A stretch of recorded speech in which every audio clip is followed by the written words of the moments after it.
Shalom. Puji Tuhan, selamat beribadah.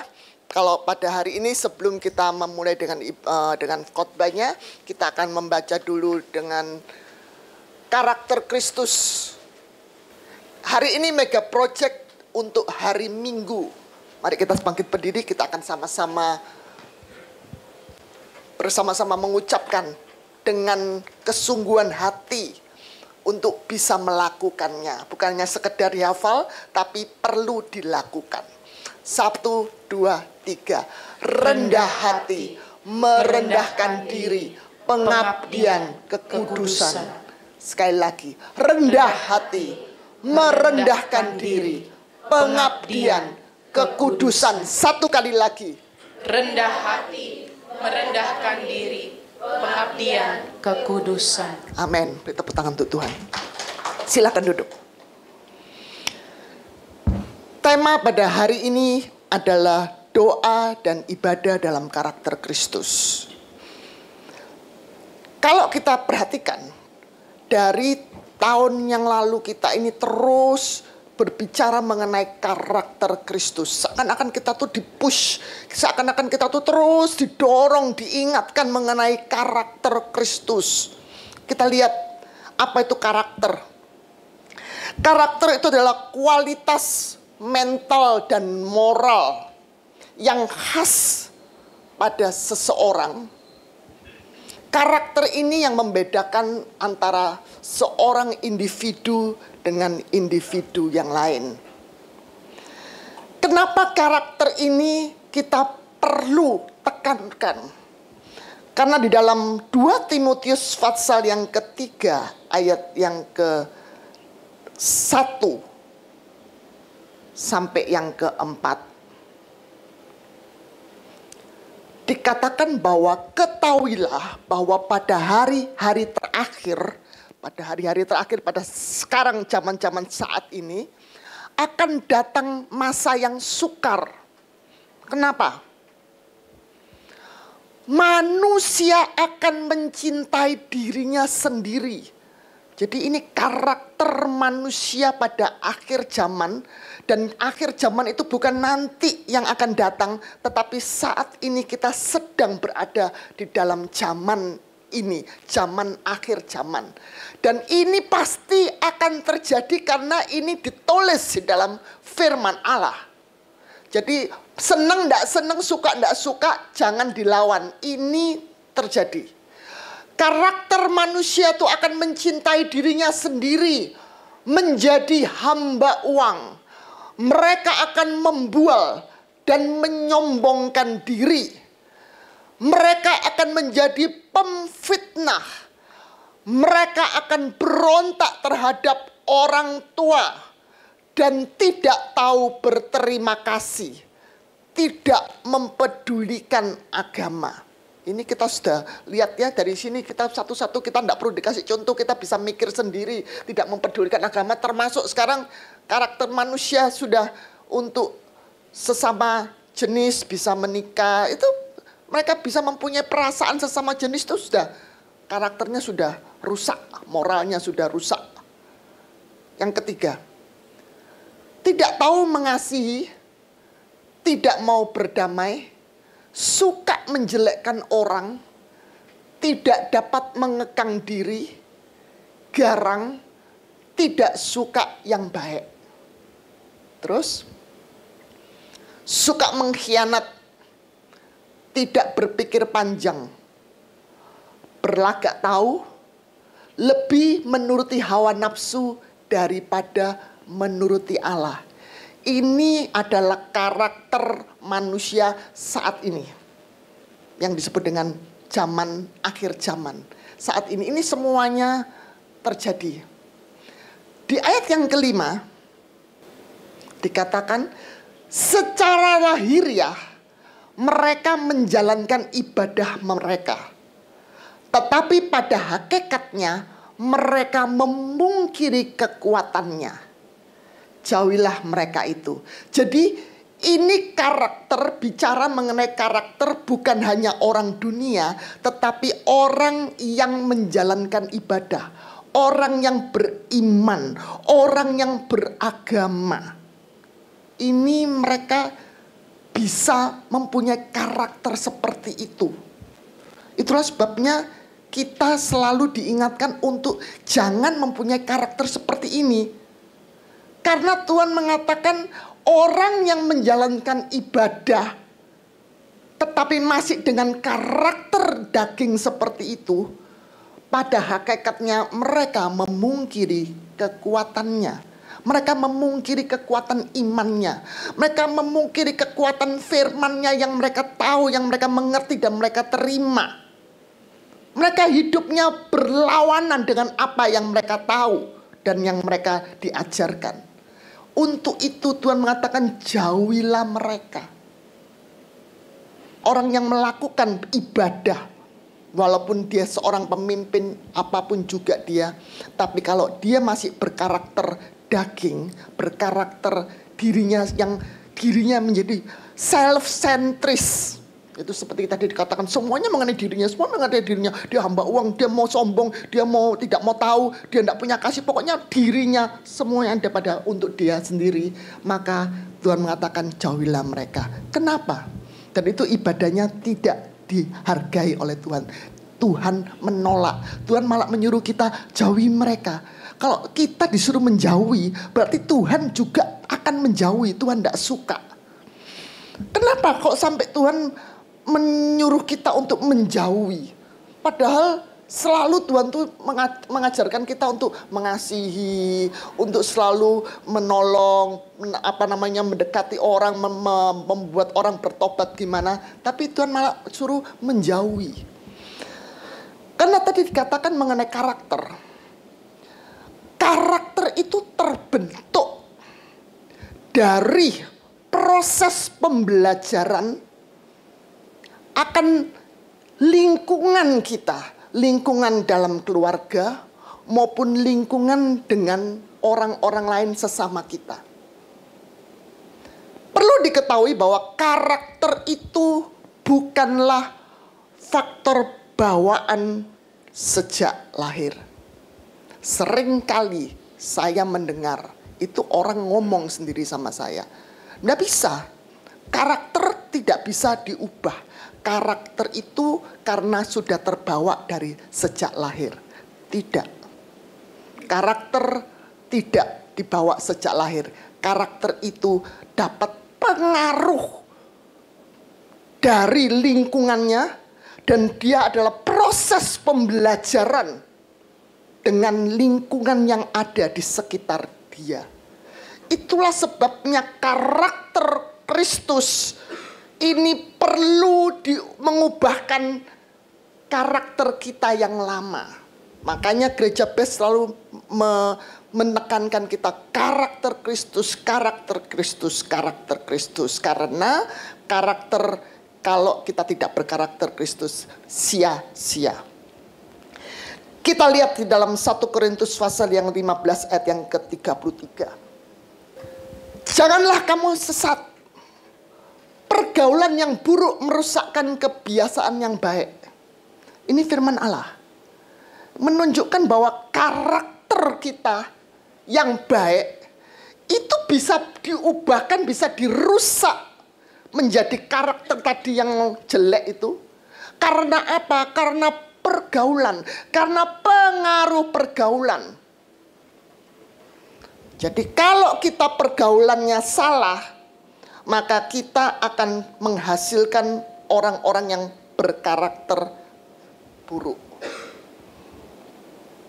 Itulah sebabnya seringkali kita mendengar orang luar, orang di luar sana selalu mengatakan, orang Kristen kok kayak gitu. Orang Kristen kok berbuat begitu. Orang Kristen kok, orang Kristen kok, orang Kristen. Namanya orang Kristen kok. Kenapa kok selalu kita yang disebut sebagai orang Kristen kok dicemooh seperti itu? Padahal yang berbuat seperti itu bukan hanya orang Kristen saja. Saya rasa orang apapun juga, siapapun juga dia bisa berbuat yang sama seperti itu. Tapi kenapa kok selalu ngomongnya orang Kristen? Ini menunjukkan bahwa dunia itu tahu. Dunia itu percaya bahwa Tuhannya orang Kristen itu karakternya bagus. Karakternya kasih, karakternya mengampuni, karakternya itu memberikan damai dan sebagainya dan sebagainya. Karakter yang baik.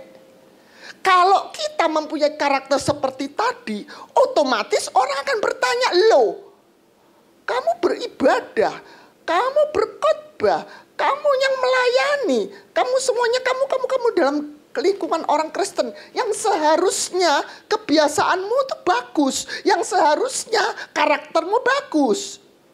Tapi kenapa kok seperti itu? Sekarang kita bisa melihat sebaliknya, kenapa kok kita bisa seperti itu? Karena pergaulan kita salah.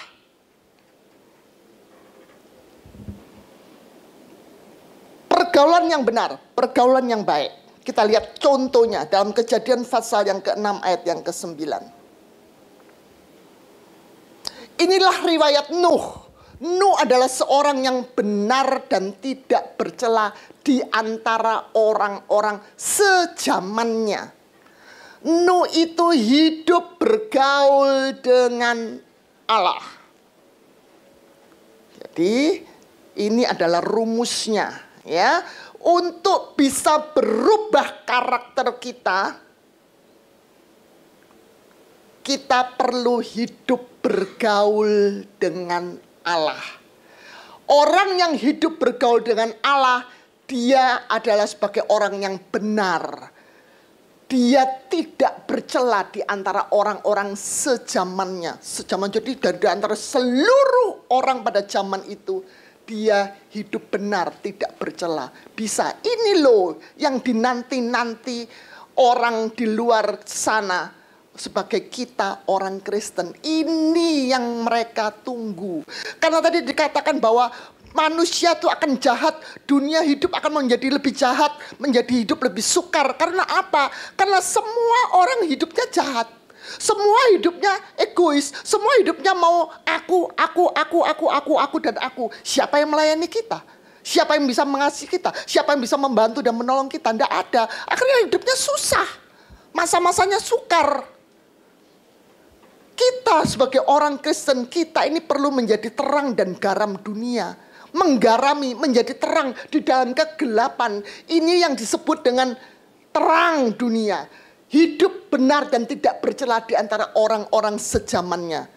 Karena dia bergaul dengan Tuhan. Di dalam Mazmur pasal yang ke-23 ayat yang ke-14. Tuhan bergaul karib dengan orang yang takut akan dia. Dan perjanjiannya diberitahukannya kepada mereka. Jadi kalau tadi orang yang hidup bergaul dengan Tuhan akan menghasilkan orang yang benar dan tidak bercela. Orang yang bergaul dengan Tuhan itu adalah orang yang takut akan dia. Kenapa kok sampai dia tidak bercela? Karena dia hidupnya takut akan dia. Hidupnya takut akan Tuhan. Makanya dia tidak berani berbuat dosa, tidak berani berbuat salah. Hidupnya benar.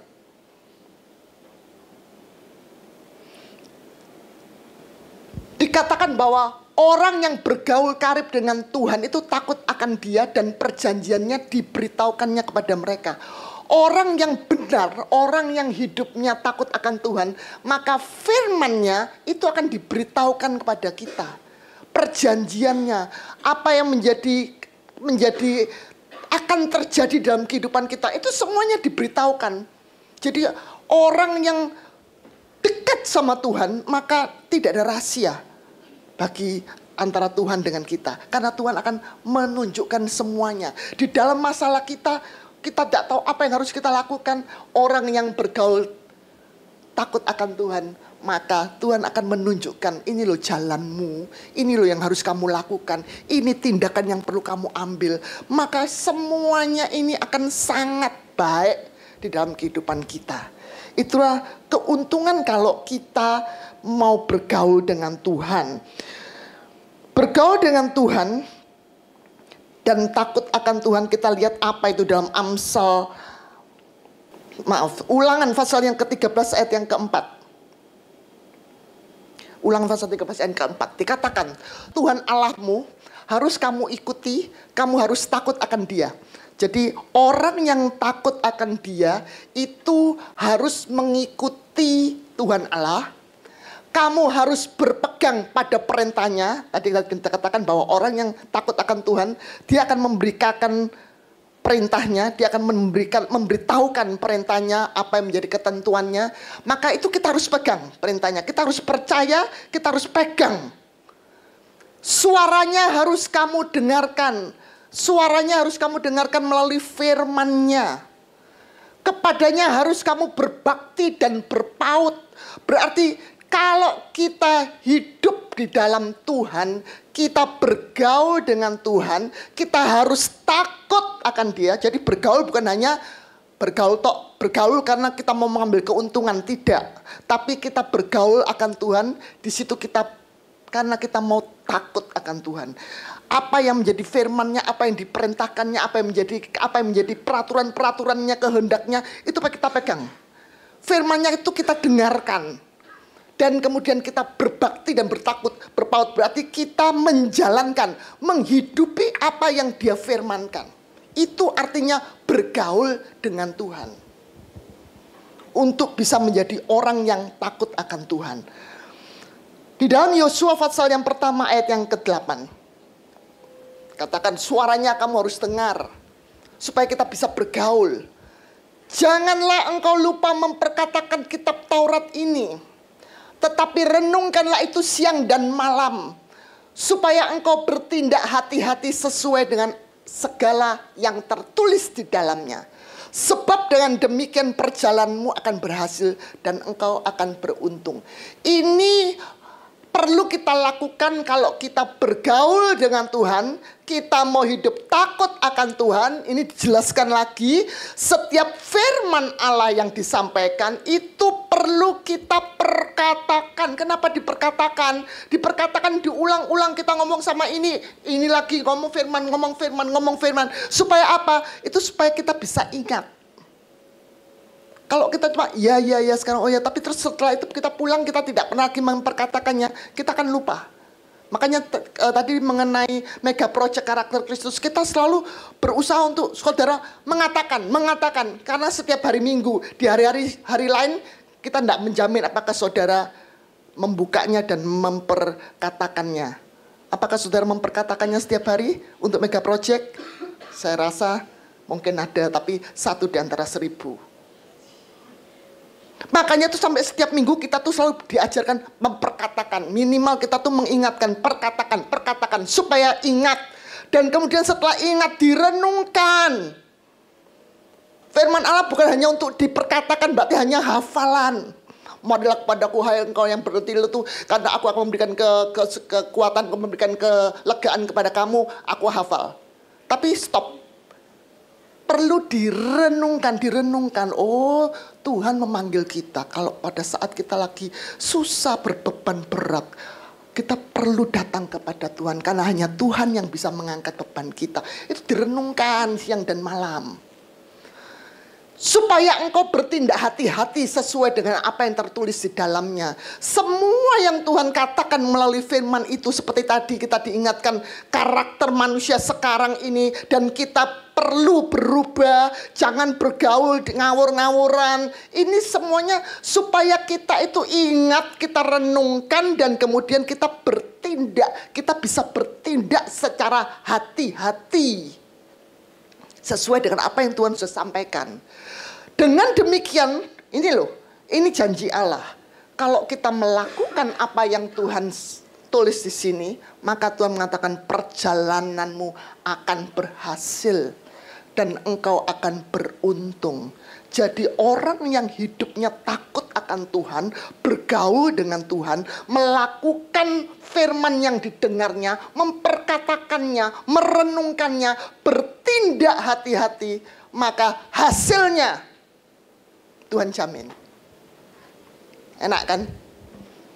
Hasilnya Tuhan jamin bahwa Dia akan memberkati dan kita akan senantiasa berhasil. Amsal pasal yang ke-8 ayat yang ke-13.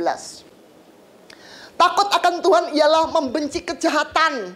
Aku benci pada kesombongan, kencokaan, tingkah laku yang jahat, dan mulut penuh tipu muslihat. Ini tadi yang dikatakan dalam yang pertama kali kita baca. Kalau orang takut akan Tuhan, dia sudah mengerti firman Allah, dia pasti akan membenci. Karena pergaulan dengan Tuhan itu, dia akan mempengaruhi, mencelikkan mata rohaninya. Dia bisa oh berarti selama ini aku salah. Aku tidak boleh lagi melakukan seperti itu. Dan aku mau takut Tuhan. Aku mau melakukan apa yang Tuhan mau. Karena aku mau diberkati. Aku mau beruntung. Aku mau berhasil. Maka karakter Kristus akan terbentuk. Tidak lagi kita mau tinggal di dalam karakter yang lama.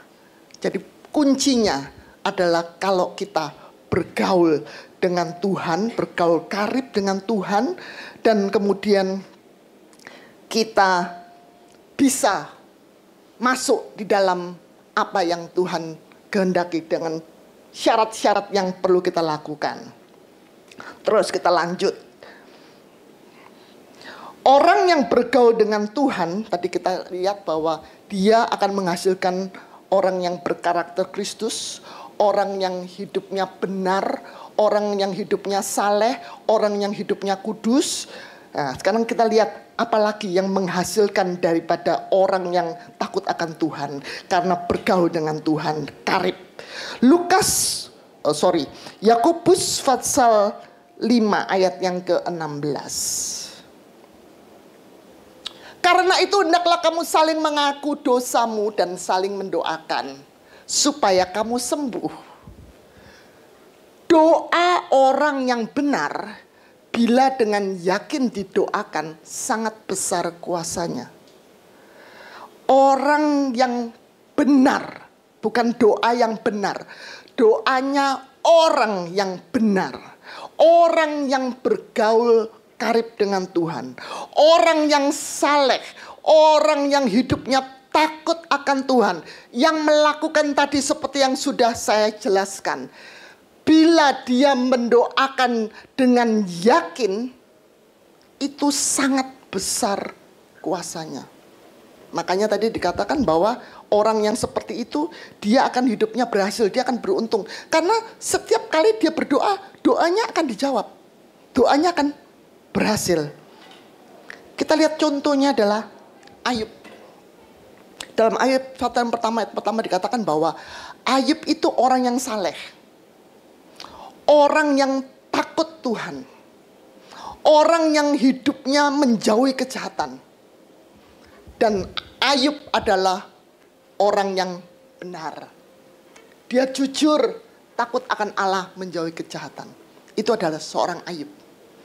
Dan kita lihat pada saat Ayub dalam kondisi yang sangat terpuruk, dia didatangi oleh 3 sahabatnya. Sahabat itu berarti orang yang dekat dengan dia, yang biasanya bergaul dengan dia. Tetapi sahabatnya itu datang bukan untuk mengangkat bebannya Ayub, menghibur Ayub, menolong dan bagaimana menguatkan Ayub, tidak. Bahkan dia menambah beban Ayub dengan cara dia menuduh Ayub yang bukan yang salah. Dia memberikan lebih berat lagi, dia memberikan suasana yang lebih tidak enak bagi Ayub. Dan hal itu tidak disukai oleh Tuhan. Maka Allah mengatakan, murkaku atas 3 orang sahabat Ayub ini. Tetapi kata Tuhan, kalau kalian bertiga ini yang sudah bersalah, yang sudah menyakiti Ayub, yang sudah menuduh yang bukan-bukan terhadap Ayub, kalau kamu minta Ayub mendoakan kamu, maka aku Allahnya Ayub, aku akan mengampuni kamu. Murkaku tidak akan terjadi atas kamu. Bayangkan saudara, doa orang benar itu sama Tuhan Sampai Tuhan itu mengatakan, kamu minta didoakan sama Ayub. Ayub yang modelnya seperti itu, yang sudah tidak bisa dilihat lagi, yang sudah amburadul modelnya. Kondisinya apalagi tidak bisa dipercaya, tidak mungkin bisa memberikan perbaikan. Kamu sendiri tidak bisa memperbaiki hidupmu, apalagi kamu mau memperbaiki aku. Nonsense. Tapi Tuhan melihat hatinya, bagaimana Ayub itu hidupnya takut akan Allah. Maka Tuhan mengatakan, kalau kamu mau minta Dia yang mendoakan, aku akan mengampuni kamu. Dan benar, Ayub yang seharusnya menghadapi 3 sahabatnya sebagai 3 musuhnya, Ayub mendoakan mereka. Maka Allah mengampuni mereka karena Ayub mengampuni mereka. Allah mengampuni ketiga musuhnya Ayub karena Ayub mendoakan. Lucu kan? Itulah orang yang bergaul akrab dengan Tuhan sampai dia takut akan Tuhan. Maka apapun yang didoakan oleh orang yang seperti ini, Tuhan akan memberikan. Demikian juga Tuhan memberikan teladan bagi kita. Ketika dia mau disalib, dia minta teman-temannya, murid-muridnya untuk berdoa. Berdoa dong. Karena ini bahaya, supaya jangan sampai ada pencobaan datang. Kamu berdoa. Tapi apa yang mereka lakukan? Murid-muridnya tidur. Apa enggak menjengkelkan? Kedua kalinya Tuhan lihat lagi. Tuhan ngomong, berdoalah. Kemudian Tuhan berdoa, Tuhan balik lagi, tidur. Menjengkelkan, reseh.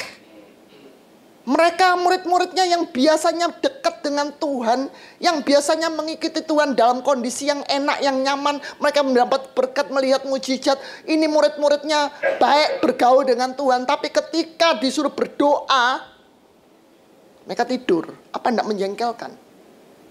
Tapi tetap Tuhan mendoakan. Tetap Tuhan mendoakan murid-muridnya yang reseh, yang menyakitkan, yang dablek, ya, yang waduh mau enaknya saja. Bahkan Pak Petrus, Tuhan juga tahu bahwa kalau nanti Tuhan mau diserahkan untuk disalibkan, ini Petrus akan menolak dia. Dia akan mengatakan, bukan aku. Aku tidak mengenal. Tapi tetap Tuhan mendoakan Petrus. Alkitab mengatakan juga bahwa Tuhan juga mendoakan kita semuanya. Orang-orang yang percaya kepadanya. Orang-orang yang percaya akan firman-Nya yang sudah disampaikan.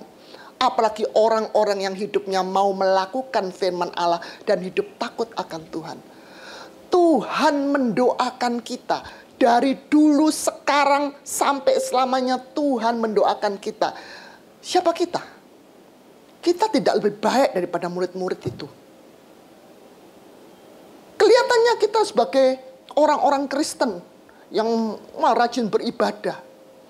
Tetapi dalam kehidupan yang sebenarnya, seringkali kita ini ndablek. Tuhan suruh apa? Tuhan suruh berubah karakternya. Oh, enggak bisa Tuhan. Itu karena kan sudah bawaan sejak lahir, kan dari Tuhan. Mereka tetap dengan prinsip bahwa itu tidak bisa dirubah. Karena apa? Karena mereka tidak mau. Karena mereka senang dengan kondisi yang sekarang. Nyaman. Orang yang tidak takut akan Tuhan. Seringkali kita minta berdoa sama Tuhan. Tuhan, tolong Tuhan, diberkati Tuhan. Tolong, saya butuh Tuhan, butuh uang ini begini. Tuhan kasih, Tuhan kirim, Tuhan penuhkan kebutuhan kita. Bahkan Tuhan tambahkan dong berkatnya. Begitu kita menerima berkatnya, kemudian kita lupa. Sering kali terjadi. Itu sudah sering saya lihat. Orang yang sakit minta disembuhkan. Sudah didoakan, kemudian disembuhkan sama Tuhan. Setelah sembuh, hilang. Tidak pernah lagi mau berbakti. Yang diberkati setelah dibakti dulu susah, rajin, sungguh-sungguh sama Tuhan. Begitu diberkati, enak hidupnya. Setiap hari Minggu, setiap waktunya ibadah, pergi jalan-jalan. Kemana mereka semua? Lupa. Apa tidak menjengkelkan? Tapi Tuhan tetap setia mendoakan kita loh. Itulah sebabnya dari contoh itu kita diajarkan oleh Tuhan untuk doa Bapa kami.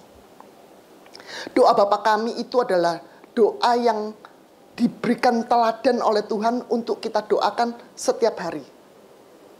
Supaya kita bisa bergaul dengan benar dengan Tuhan. Isi daripada doa Bapa kami itu, salah satunya adalah, ampunilah kami, seperti kami juga mengampuni orang yang bersalah kepada kami. Ampunilah kami Tuhan, seperti kami juga mengampuni orang yang bersalah pada kami. Itu setiap kali kita doa kita katakan. Setiap hari kita katakan. Apakah berarti setiap hari kemudian kita akan ngebel si A? Kamu tak ampuni lo ya. Padahal kamu kemarin tuh kurang ajar loh sama aku. Tapi aku lupain dah. Kamu tak ampuni ya. Besok lagi, kamu nih gak pernah manggil aku. Kamu dulu tak dengerin sama aku. Kamu sekarang gak pernah ingat aku. Tak ampuni kamu. Apakah seperti itu? Tidak. Tuhan memberikan contoh di dalam doa Bapa kami itu bahwa pada saat kita berdoa, ketika kita mendoakan orang yang menjengkelkan, musuh-musuh kita, orang yang tidak kita sukai, itu kan masing-masing ya. Itu menurut kita itu orang itu waduh enggak tahu diri, enggak tahu aturan, pokoknya sangat menyakitkan aku. Itu kata Tuhan, doakan. Orang yang mempunyai karakter Kristus itu tidak lagi memperkatakan orang-orang kesalahan orang-orang lain. Tidak lagi menjalankan omongan-omongan, kemudian gosip-gosip, menjelekkan orang lain, menjelekkan keluarga. Itu semuanya tidak dibenarkan sebagai orang yang berkarakter Kristus. Orang yang mau hidup takut akan Tuhan. Apa yang menjadi permasalahan dia? Dia perlu untuk mendoakan. Itu adalah cara hidup sebagai orang berkarakter Kristus. Dan doa yang mempunyai karakter adalah doa yang mendoakan orang lain supaya Tuhan mengampuni mereka. Dan kita mengampuni mereka dengan cara mendoakan. Karena seringkali kita mendoakan hanya mendoakan orang yang kita kasih. Sekarang kita perlu mengasihi juga musuh-musuh kita. Orang-orang yang menurut kita tidak menyenangkan, siapapun dia di antara kita, itu perlu kita doakan. Maka di dalam Matius pasal yang ke-6 ayat yang ke-14 dan 15 dikatakan, karena jikalau kamu mengampuni kesalahan orang, Bapakmu yang di surga akan mengampuni kamu juga. Tetapi jikalau kamu tidak mengampuni orang, Bapakmu juga tidak akan mengampuni kesalahanmu. Kalau dosa kita tidak diampuni, bagaimana kita bisa bergaul akrab dengan Tuhan? Mari kita bangkit berdiri.